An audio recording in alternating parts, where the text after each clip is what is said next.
Dans les communes rurales des Landes, le SIDEC et Altitude sont en charge du déploiement de la fibre optique, comme ici à Lynx, avec l'inauguration d'un nœud de raccordement optique.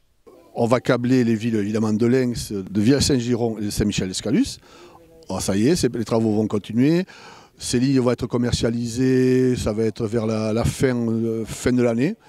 Vers la fin de l'année. Et ensuite, le SIDEC va continuer sur la ville de Castets étalée.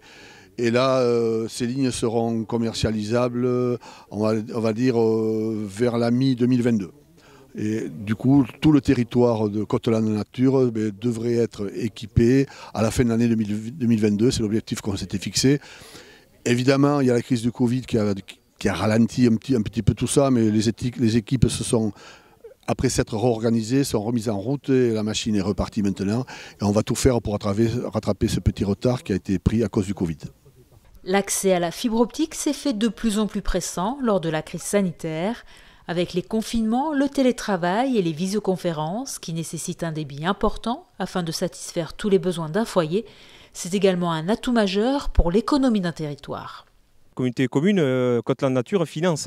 En partie, c'est NRO, mais en grande partie, c'est plus de 1 million, presque 1,5 million d'euros qui sortent donc des caisses de la communauté commune pour que nos habitants de Côte-Landes Nature puissent bénéficier de la fibre. Cette crise-là du Covid a été un révélateur incroyable de l'utilisation d'un débit plus important, que ce soit pour les familles à travers les visios qu'ils ont pour leurs enfants, les collégiens, les étudiants qui sont revenus à la maison étudier, ou nous actifs dans nos travaux quotidiens, dans nos réunions de travail, ou nous les élus, où on fait aussi, on est devenus des adeptes de la visio. Et c'est bien pratique et c'est indispensable.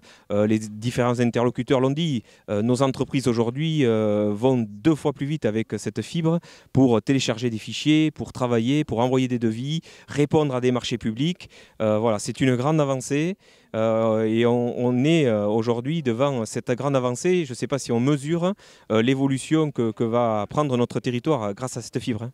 À l'instar de Côte-Landes Nature, tout le département des Landes devrait être câblé en fibre optique d'ici fin 2022.